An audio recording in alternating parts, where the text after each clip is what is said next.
Hello and welcome to the Pediatric Network. Today we're going to be talking birth, and we're going to be talking about that first breath, that all-important first breath at birth. We're going to be talking about it with two fantastic and very strong ladies, one Eline Pederson and another Binnie Danby. So let me let you know who it is that we're chatting with. So we're going to start off with Eline Pederson. She is the owner of the Aberdeen Chiropractic Clinic in Scotland and their chiropractic clinic in Cyprus, along with husband Kostas.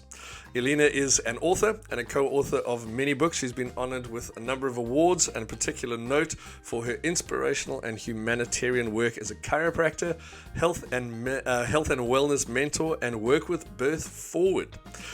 She received an award for human rights at the Inspiration Award for Women in London 2017. She's been a finalist in the 2019 UK National Mentoring Awards and honored at the 2019 Women Appreciating Women Awards, featuring a WAW book as one of the 100 women that are trying to make this world a better place. She has also received an honoris causa doctorate of humanities specializing in leadership, and is an active advisor on several projects with regard to human rights and health. So joining her in our chat today is going to be Binnie Danby. And Binnie Danby is an inspiring teacher and a gifted breath worker, therapist, healer, author, and of course philosopher. She's the creator of a personal and professional development system called Source Process and Breathwork, which she has taught in England, in Germany, Denmark, and Estonia over the last 30 years. So Binnie's known worldwide for her empowering work in the area of ecstatic birth and ecstatic life. Her focus on empowering the divine feminine has taken form in gatherings like Outrageous Women, Birth into Being, and in training with many midwives towards loving an ecstatic birth. Now, Binnie's career spans many fields, including art, design, performance, clinical hypnotherapy, and psychology. She's also the mother of two sons. She began working in the field of psycho-spiritual process and breathwork in 1975 and has been supporting birth since 1980, including, which is fascinating, the first water birth in America. She's dedicated to transforming the quality of life through the acknowledgement of the effects of our source experience, conception, gestation, and birth on human consciousness and culture. She has designed and created an approach to birth and birth preparation that continues to produce beneficial results for everyone. Her work is predominantly inspired by Tibetan Buddhism and teachings of Master Omran Mikhail Avanov and A Course in Miracles. So that is, in a nutshell, who we're going to be chatting with, Binnie Danby and Eline Pederson. It's a fascinating chat. It goes all over the place. So if you're interested in what happens in that moment when baby moves from womb into world, and what that transition can be like, this conversation is for you. So please help me welcome Eline Pederson and Binnie Danby. Okay. Welcome everybody to the Pediatric Network. My name is Mike Marinas. I am your host and chiropractor here for everything pediatric related. And today I am massively happy because I get to talk to two people that I have grown to really enjoy and respect over the last little bit. These are two people that I'm very glad all three of us can be in a virtual room. So I would like you to say hello to Binnie Danby and hello to Eline Pederson. How is everyone? Really well. Good. I am glad to hear it. So, I mean, we're all here to talk babies. We're all here to talk birthing. We're all here to talk about stress, about what is the best way to make through, what is the best way for us to be able to deal with these stresses of moving into the world. And I think the first breath is something we're really, really going to dive into.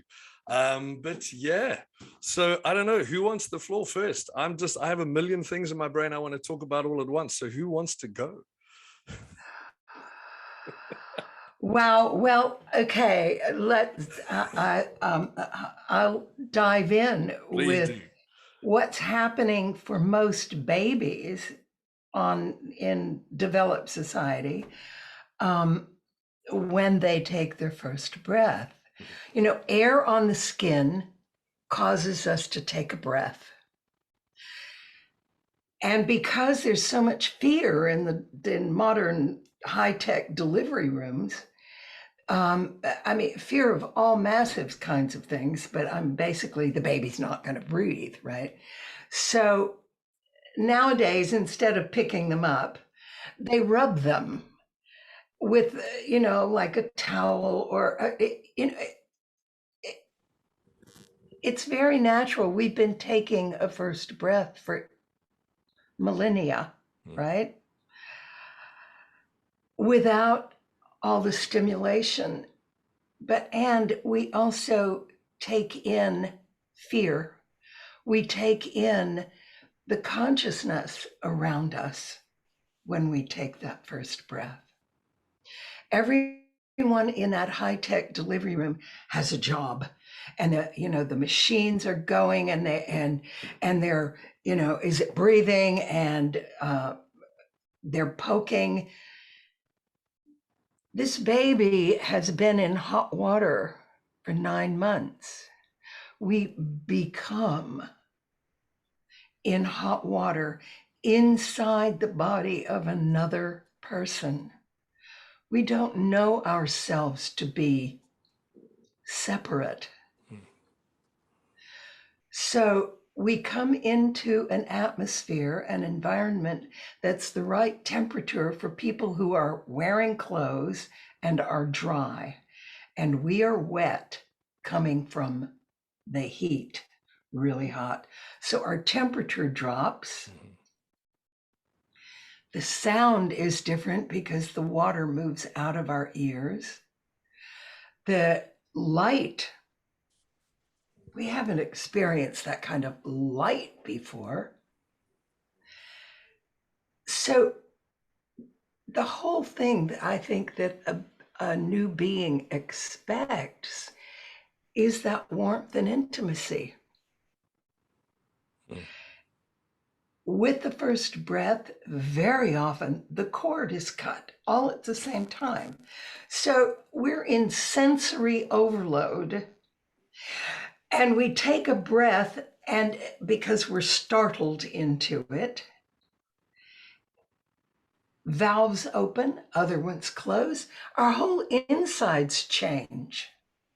It's like being on the inside an explosion. I think that's why people are so absolutely fascinated by explosions, is we've been one, literally. But all those changes, we expect our babies to boot up faster than we do our computers. Because when we're in the womb, only the nervous system, the heart, and the brain are working. None of the major organs needs to be functioning because mother's breathing us. We're getting all of our oxygen and nutrients from the placenta.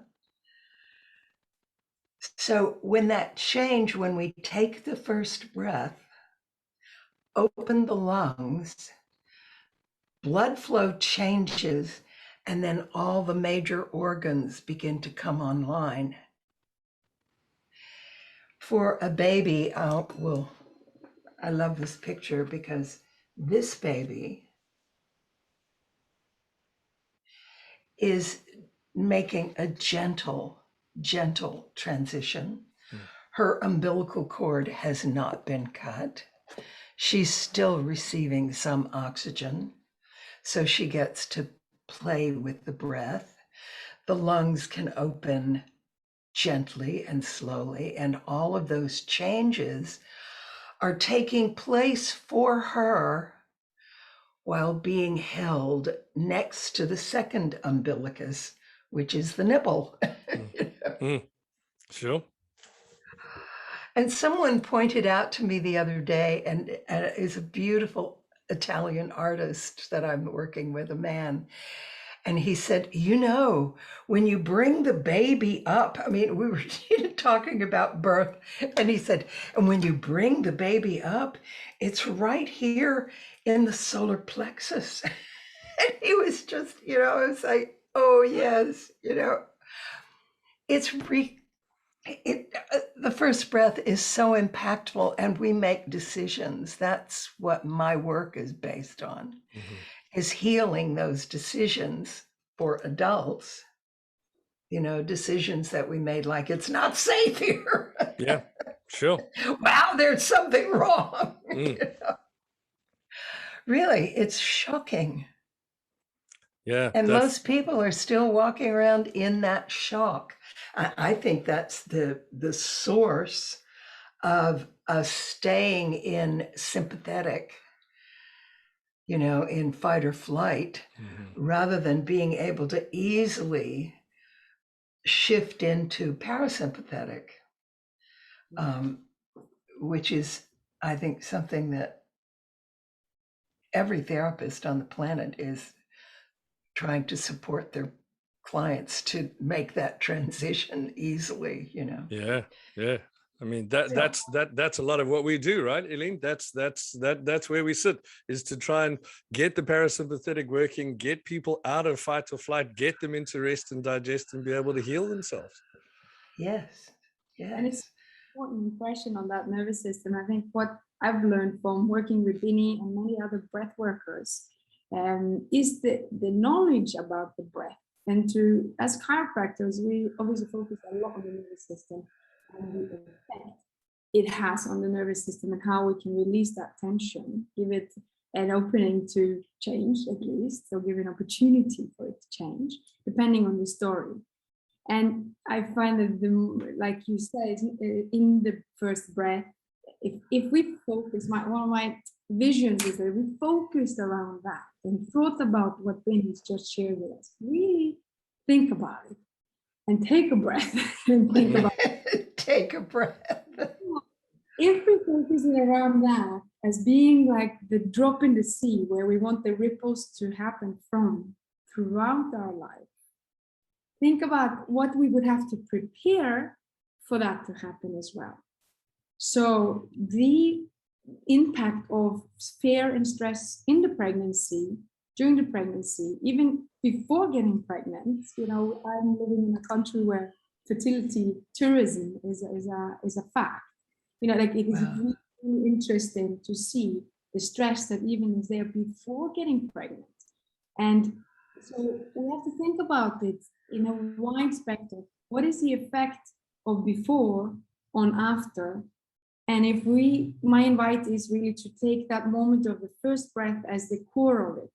And how can we build the future and the past so that that's possible to be an opening that can be a different opening, where we invite what Binnie has just shared with us, a breath that isn't in shock and fear, and is physically, emotionally, chemically. It is a big, big question. And what is the effect of that on society? We have a society as a whole that I think we could all agree that it's not becoming less stressed with whatever's going on in the world. And we also have evidence from the research showing that we have more developmental, issues, more effects of mental health. We look at the ACE studies, the adverse, childhood event studies, and understand the effect of trauma in early life on later in life. So how and even following the research from Michel Odent, looking at the primal research database that he's created on when is the most impactful moment of all. And he suggests or questions, is it maybe the time of birth? That is the most effective time. I am so happy that someone has acknowledged that, Yeah, it's been acknowledged. And then the question I have is like, why are we not changing our practices when we know that actually by providing a better environment just around that moment of birth, giving it some time to reboot it. I love that reboot visual of what's going on. The system has to just switch from one moment to the other. Right. Personally, my experience with a person, I would love to share that. I think I've probably shared it before, but I gave birth at home to my second child, and he was born, he came out in the sack. So he was Right, so He was cushioned all the way down. Ooh.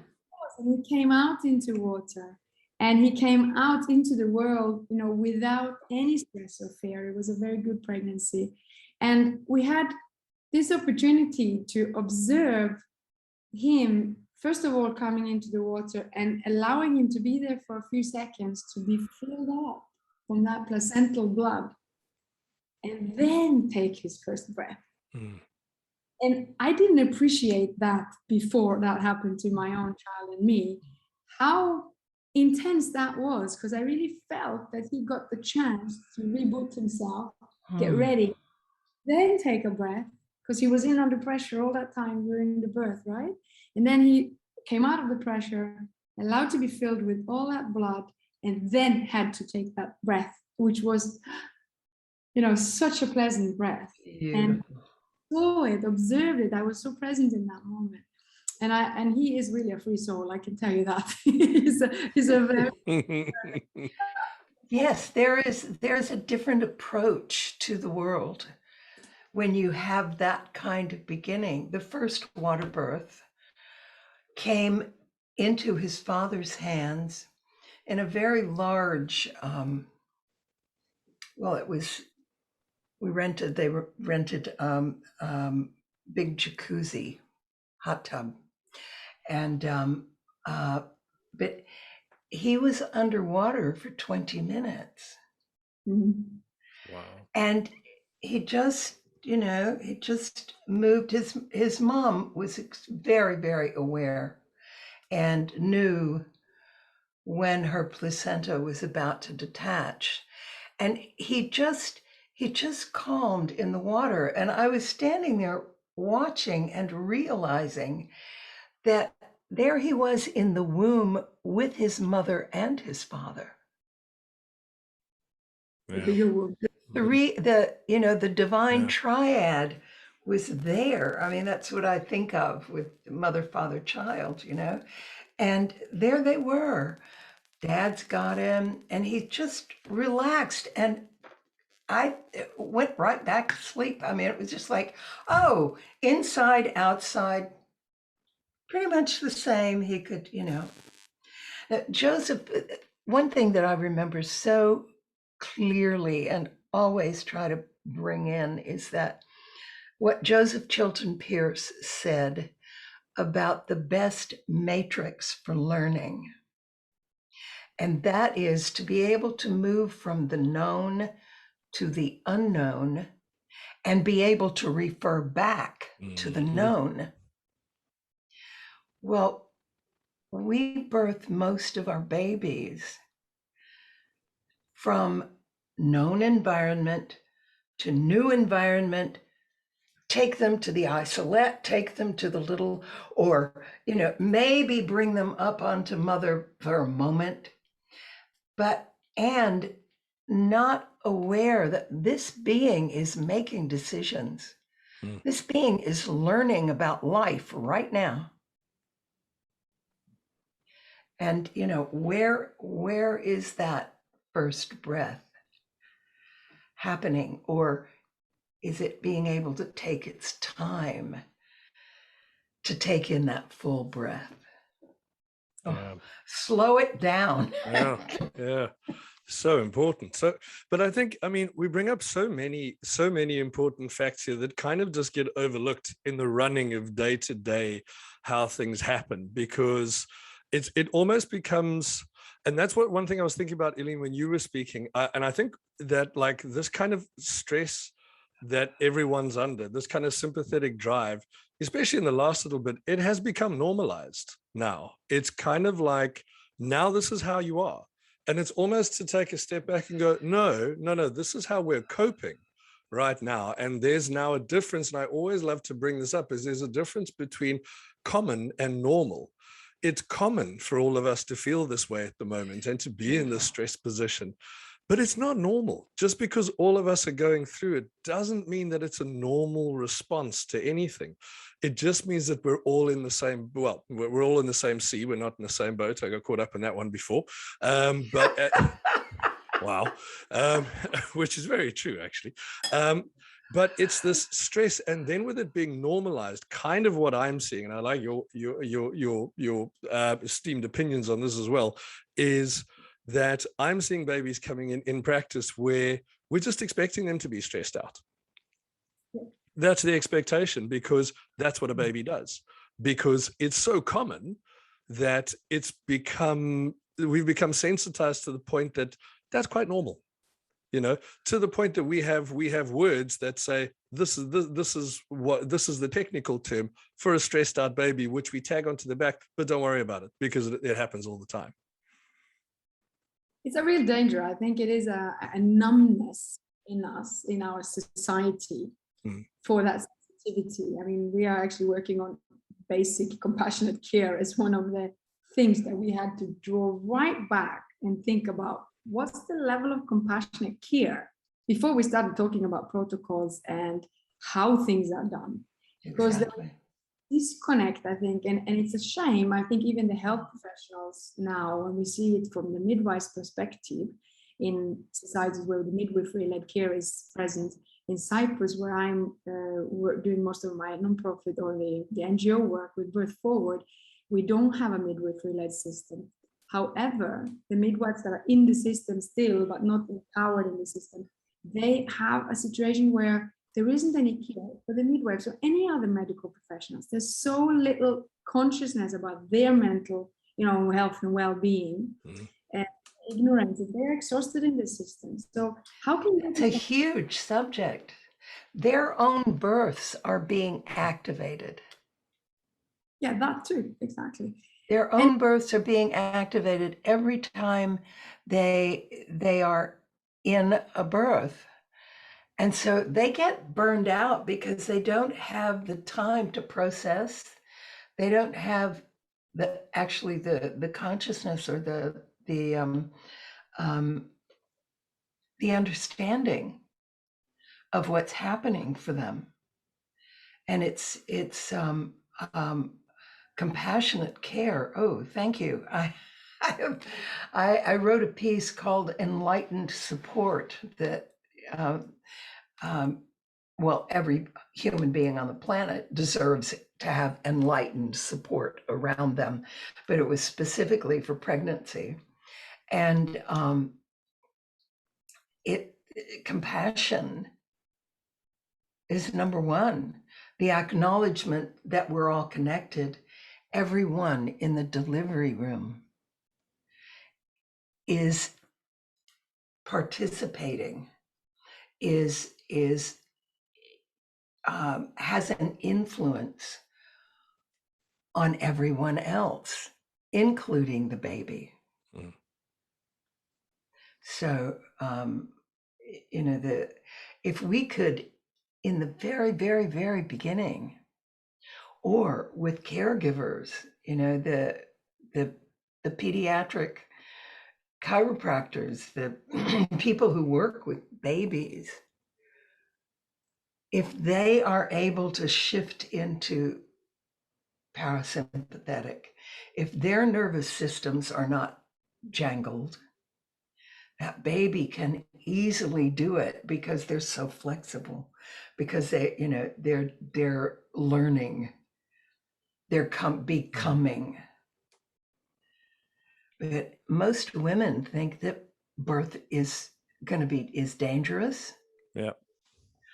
The fact that we still have this thought that birth is dangerous, that the body's going to, attack me at any moment.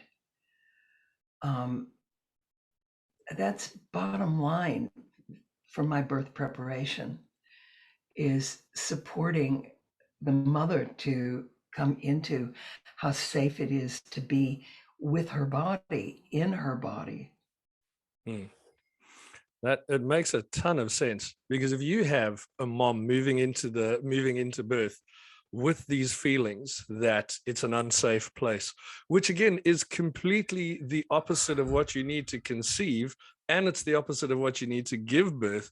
You need to have the safety hormones going, the dopamines, oxytocins, all of those need to be pumping around you for birth to progress and all that stuff. If you think about the amount of cortisol and stress hormone that then gets pumped into that child just before they arrive, you've got them primed. Plus, as you were saying now, Binnie, they arrive into this situation that is so alien to what they're ready for. They're pumped full of cortisol. I mean, these are it's almost reminding me of that scene from Platoon where the guys get dropped off of the helicopters and they've got no idea what they're about to face. It's kind of the same idea, right? This is what these little guys are arriving into, and then we go, can't understand why they're shouting. Landing on planet Earth for the first time. Yeah, which is a weird place right now, anyway. Oh yeah, be a good idea to normalize. I mean, you know, you talk about it. It's the chemistry that's needed for conception. But I mean, then that goes back to the number of women on this planet who do not experience orgasm. They're too afraid. Fear is what causes that, you know. People are, I think, bottom line, people are terrified of their bodies. And it comes directly from their experience of birth. In fact, I'm really trying to get my birth preparation book written, and I'm going to call it "Birth is Safe," which will probably go, what? Yeah. It's like, what can we do, you know, in our current environment, you know, like to try to stimulate, you know, I would like to see this, you know, systematically change and literally have a green book protocol for every birthing place on the planet. That's this is what you have to do to prepare for this birth. But it really comes from a society, and that's where, you know, I put my focus in, is like cultural change, like getting cultural shifts. It takes a long time, of course, but you have to take and bite the apple and just start working on it right from the community change. If you go to the tribal communities, and you know, I had the pleasure of spending time with our midwife from Mexico that was at the Healthy Birth, Healthy Earth conference, and we were Binnie, and just listening to how their, you know, tribal way of birthing and how they were taking care of it. And we see this throughout the tribes around the world and history, that there was a very precious, you know, attention to the birthing. And I think that is really interesting, that we as a society has changed the way we respect birth, because it's become a hospital scenario. Basically, you know, with the hospital is in Norwegian, it's called the sick house. It used to be called the sick house because where sick people went. So why would birth there's a place there sometimes, and obviously we want to be close. And what I loved about many places I've seen in Norway is that they have birthing unit separate. So it's a birthing hospital, but it's close to the hospital. And I grew up in that, you know, thinking that, yeah, it's something separate. It is something that's natural. But we separated nature from birth. And I think that's where we have a bit of an issue, because we don't use the right language. Again, back to Michelle, who says it's, you know, the language. We need to protect the mother, not support her, because she knows in herself what to do. So as practitioners, I think one of our big educational jobs is, one of our big jobs is to educate and inspire, at least.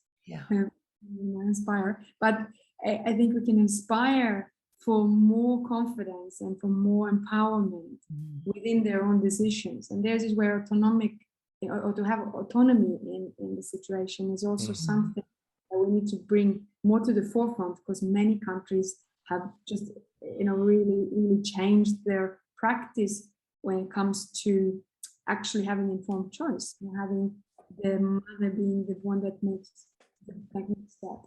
And that's what sets the grounds for that new baby.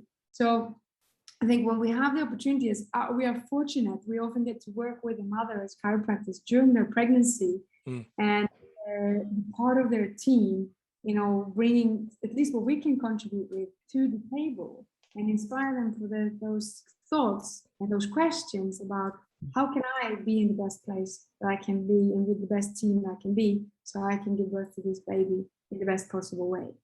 Right. And that's where I think we have a big job, a very big job for parent environment. But on the other hand, you have to also acknowledge the strength and the resilience of those babies, you know, how they manage in this crazy environment. Every one of us, yes.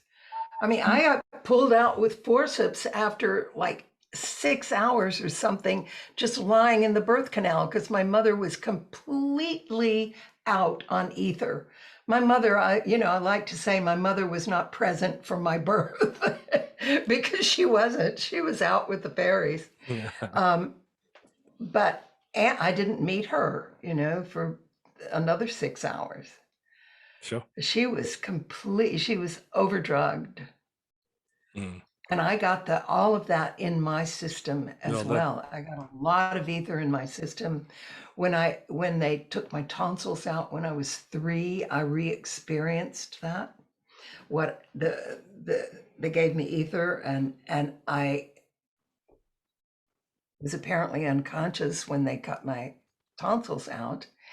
And then I did exactly the same thing I had done 3 years before at my birth. I screamed and I screamed and I screamed. They were terrified that I was going to bleed to death or something. And my mother had been then brought to the hospital, and she heard me screaming, ran up 3 flights of stairs or something, grabbed me. The minute she got me, I stopped screaming. Amazing thing, and I mean, it's legend it was legend in our family. And the next day, I mean, they said, oh, we need to keep her in and observe this, my mother said, I'm taking her home. And so she took me home. And the next day I ate all the ice cream at my great grandmother's birthday party. I healed. And I've watched umbilical cords, in gentle, very gentle, easy births, feeding whenever, on demand. I've seen umbilical cords heal within 24 hours, longest 48, because it's natural. Everything's working, Yeah. Fascinating. Love definitely is what heals. Yeah. Moving, shifting over into parasympathetic is rest and recover, is rest and heal. We don't have space to heal in sympathetic, It's, it's quite interesting. Just thinking right now, I had a little one in yesterday, heavy reflux case, but it's fascinating because the moment she separates from her mom, everything is, I mean, it's dramatic. It's probably one of the more dramatic children that I've seen, where everything goes to pieces and screaming like I can't breathe. But give her a minute and a half on her mom's chest and she can deal with it again. And it is one of the most incredible things to watch someone go from that panic state. And I'm kind of extrapolating that into adults. I mean, we go through that as well. We just are socialized to the point of not falling over all the time. But I mean, that same theory is still there. Is that unless we can be connected back with that thing that gives us the ability to recuperate and heal. And in the baby, it is such a cut and dried story, because the moment I place you on mom, that starts straight away. And then all of a sudden, all of that they were dealing with doesn't go away. And that's the interesting thing. The stress doesn't leave, but it can be dealt with, because now you are plugged in the right way to the right thing. All of a sudden it becomes, oh, I'm okay, I can deal with it. It was fascinating. Right. Of our work, it is so fascinating. In the beginning, I often find exactly the same, that I have to literally do the treatments on the mom, until the 3, 4 times down the line, you see that baby is actually coming up in themselves, to start finding that peace in themselves, because they copy the stress.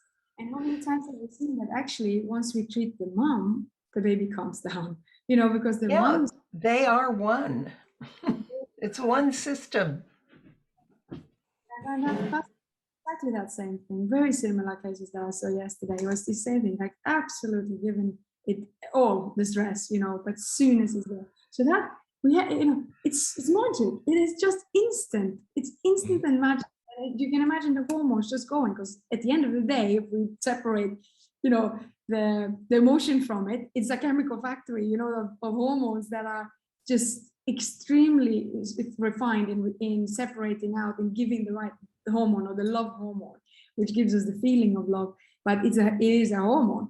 It is a real thing in our body that needs to be released very fast. So when the nervous system is in sympathetic stress, it is not releasing. And that's where we bring the whole team into that. Like you said earlier, I really love that when you say the whole team has to be in parasympathetic, really, for us to provide that environment for the baby to come into it. Exactly.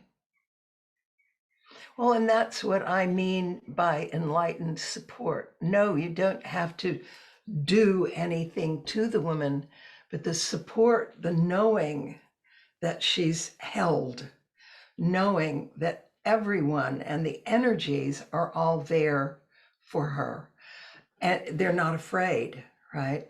Mm. It's the fear in the room that is it's ridiculous, really. And Babies have been being born forever. And I suppose, as is normally the case, fear is always, well, not always, but a majority of the time, born out of misunderstanding. So the more information you have moving into the situation, the more you know how things are going to progress, why they're going to progress. And I know, Eline, on our side, it makes such a difference when a mom and baby come into the office to explain, this is what's going to happen, this is how we're going to go, that's what's going to happen next, and when you go home, this is what you're going to expect. The more empowered they become, and I suppose that's maybe where we're getting to here, the more empowered they are, the less space there is for fear to get inside there, because fear occupies those weird little dark patches where we can't see things. The unknown. The moment you say this is going to happen and that's going to happen, it's the same. We pick babies up and take them places and don't tell them where we're going. It's like, I read about that before I had my first baby. It's some psychology book that I was reading, and so I started talking to I was 27. I'd been I'd been focused on my career. I didn't know about babies. It was the youngest. I had the youngest baby I had ever held was something like 9 months to 10 months old. They gave me this baby. I almost threw him over my head. Wow. Anyway, I talked to him. I talked to him all the time. Well, that person is so verbal. He's one of the most articulate human beings I've ever met. Amazing. It's wonderful. But I would tell him, now we're going to go to the kitchen and I'm going to cook dinner, and it's like, these seem like small things, but they're not. Yeah, really. We don't acknowledge that our babies are conscious. They are conscious in the womb. And if we listen to them, not just talk to them, but if we listen, they learn that they are an individuated being, not separate, but they are an individual. This whole difference between individuation and separation is, I think, is really, really important. We need to know I am my sovereign self and I am supported by everything around me. The universe has got my back. Yeah. But the Absolutely. universe is mama. It is. The universe is mother. The one that is my experience, like going back to my own birth, what I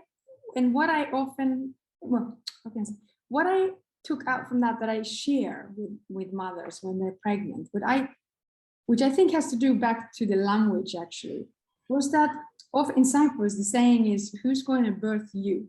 Who's going to birth you? When they ask a woman who is their guy. Like, who's going to birth you? It's really interesting to think about that. Who is going to birth you? Like, well, first of all, the mother's not going to be born. And secondly, it's not the mother that's birthing, like it's the baby. Like, what if we say it differently? Like, how does your baby want to be born? You know, like, that's the question. How does your baby want to be born?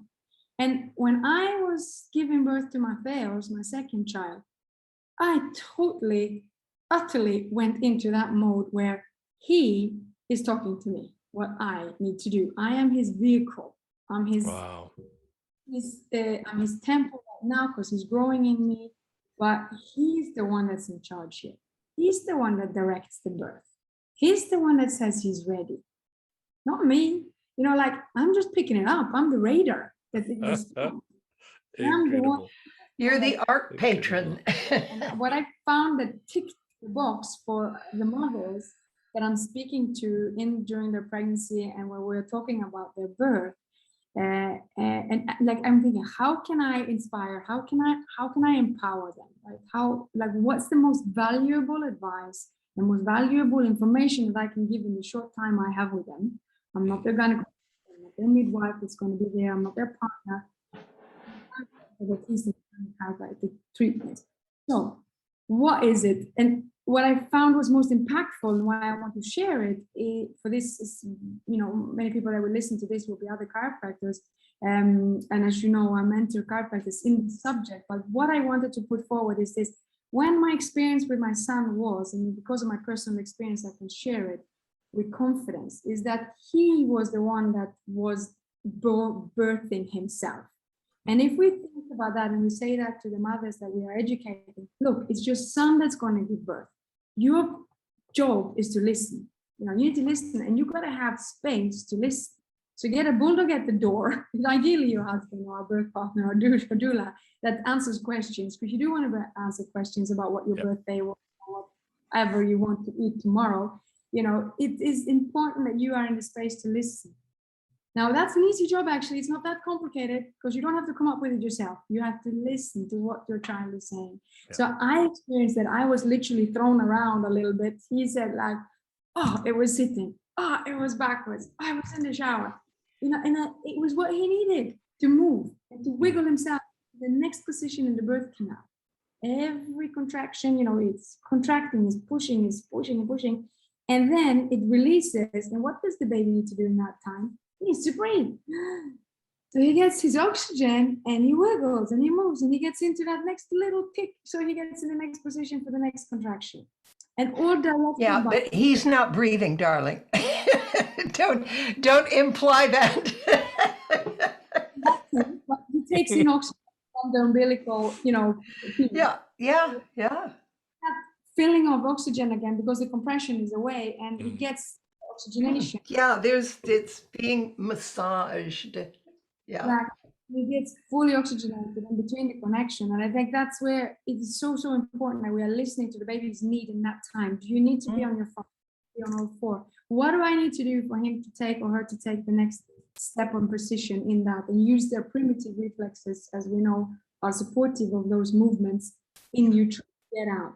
And when I talk about primitive reflexes, as we mentioned that, those are specifically there, you know, as the stroking along the back of the head, the baby stretches his leg, the baby's pushing him out of the womb. You know, it's not just the contractions of the mom, it's the baby also pushing and moving.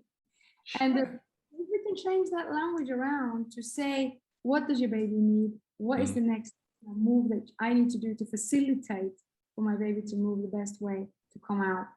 Then that kind of ticks a button often I find, and it's like, oh, right, that's, you know, wow, that I can do. You know, it's an empowering moment. I understand that that's something I can do. I can listen to what my baby needs, not just listen to what things I should do or whatever. Yeah, I like to speak with them about doing it together. That this being is here for you. You're not alone. So many women in labor, well, during pregnancy as well, but especially during labor, they think I have to do this all by myself. And that's a lie. You have a person who's cooperating with you. So it's a co-creative process. And I think of it, I like to see it as the mother, the father, and the baby doing it together in that rhythm, in a rhythm together. And indeed, the mother listening. Well, listening is the key to all relationship, I think. It's Fair enough. All communication is based on listening in, listening out, and your babies also, they're learning. They're learning from you throughout the whole experience. If you think someone else is going to do it to you, you're going to give birth to a victim. Wow. Okay. Think about that. I think That's about why we've got victim you on here. consciousness. Yeah. Victim consciousness, creator consciousness. And we give birth to victims every day, hundreds of thousands of them. Yeah. Yeah. Yeah.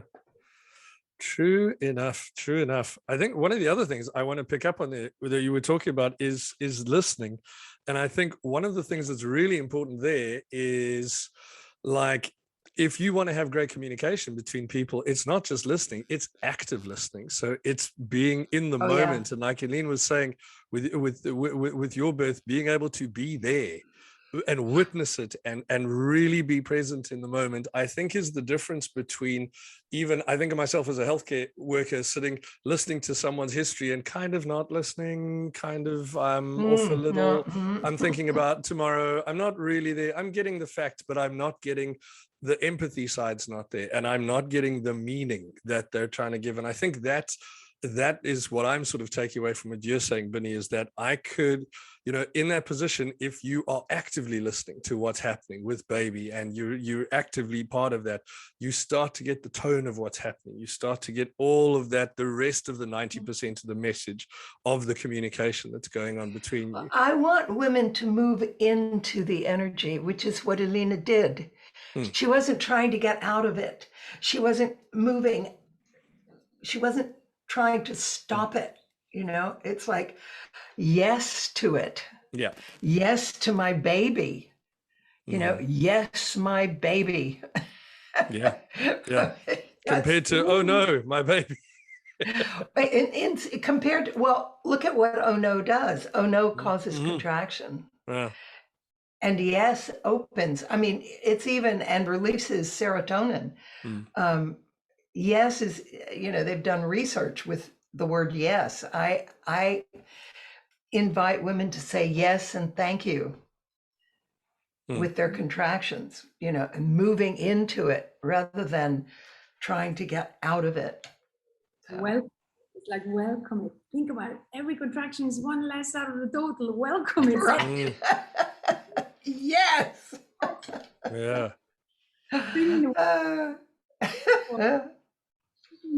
It's always so powerful and inspiring. It is this positivity, bringing positivity and kindness and love and space and listening into the birthing room, but not only in the birthing room, in our treatment rooms, in our place that we have. Everywhere, in our families, all of it. Yeah. No one likes to be greeted with, oh no. It's not a good greeting. Well, I've had people say that, doing my birth preparation program, for instance, that changed their whole way of living together, because my focus of attention is healing birth, healing your own birth, taking a look at how it was for you as a baby. I have realized over now 43 years working with pregnant couples that, among other things, that a couple who acknowledge themselves and actually experience themselves as consciousness before birth give birth differently.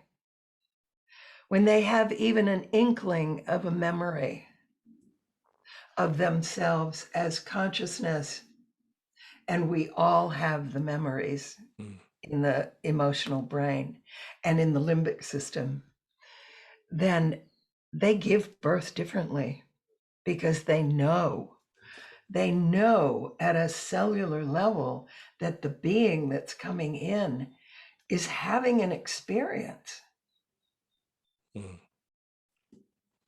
Phenomenal. Really interesting ways of looking at these things instead of just seeing what's on the surface. Ladies, thank you so much. I'd like both of you just to have a final word, a final thing, just to send us off with after all the thought-provoking stuff we've had. Eline, would you like to sign us off quick with something you'd like to just leave with everyone? Yeah, it's what to pick out. I think just focus on that first breath. I think that's what I have to say. If we could focus on that and think about what we need to do in advance and what's going to happen after, for that to be good and for that to be a beautiful experience for the baby, first of all, for the mother, for the father or the partner, and for the providers in that room too. That everybody have a beautiful experience because we focus around the first breath of that baby.